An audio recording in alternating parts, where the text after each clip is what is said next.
Attention now to Shohei Ohtani's great moments on the mound here at the Big A. Kind of go look back a little bit, Tim, and we're going to start with you. We are. You know, there was a moment during the 0-2 celebration, you know, back in June. All the former guys come in. We'd been out, you know, in this hospitality suite the night before, and Shohei's out there hitting 2 home runs, driving in 8 runs, and everybody's kind of looking to see, like, hey, Fish, what's this guy about? Is he really that good? Is he? And I'm like, guys, he's legit. He's the real deal. Well, guess what? The very next night, everybody's in the stands. We're right up there in the Don Julio Club watching this outing, and guys are, you know, chit-chatting, having a good time, but guess what? They're always turning their head. They're looking every time Shohei's making a pitch, and everybody's just in awe going, oh, my gosh, this guy is legit. He just went out and hit 2 home runs, 8 RBIs, and then he comes out and he throws 8 innings, 2 hits, 13 Ks in front of that host of, you know, some of the Angel greats. All those guys were so impressed to see him in person.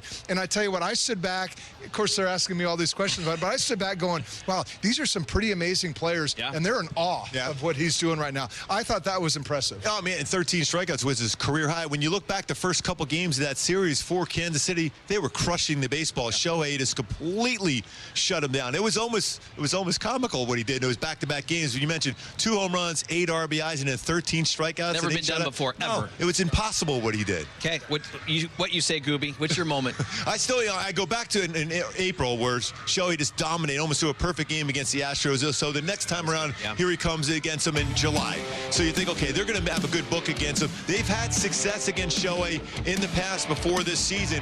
That slider he found down in Houston in April, he carried here to this ballpark. This is a team, the Astros, that do not, and I mean they do not strike out. He struck out 12 guys in 6 innings, and that was the thing that was so impressive about Shohei in that game. He also got 6 ground ball outs, 5 fly ball outs, and then he also hits a triple down the right field line, driving in 2. So he was doing everything, again, against the best team in the American League. And that's the Houston Astros to have a game like that with that many strikeouts, just dominated. Yeah, and I want to go to a game for my moment. Wait a minute, I was going to ask you that one. You know what? I was going to ask you that. I was going to comment on yours. Hey, wait a minute. What's going on here? I'm excited to get to my moment. Okay, Tim, go ahead. No, go ahead. You got it. It's all you. No. So, Mr. French. Yes.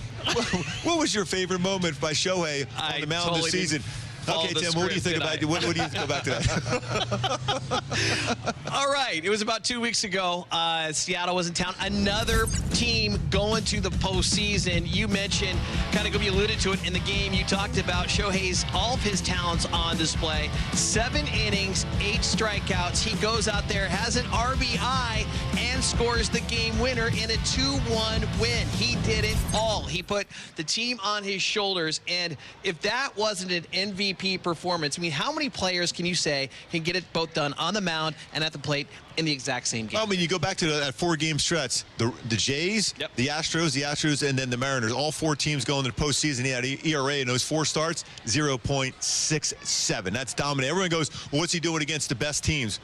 They were the 4 best teams. We went out there and dominated. Yeah, and I'll kind of piggyback all this because from the mound, again, there's so much information, there's so much stats. You know what he's going to do, generally speaking. I shouldn't say no, but you've seen what he's been able to do. And a team, a veteran hitting team like the Houston Astros, the ability, these guys go back, they talk, they make adjustments. And for them not to have an answer to Shohei Ohtani at this point in the year, that's so impressive because that rarely happens in a game where you have such a dominant, you know, group of major league hitters like the Astros have.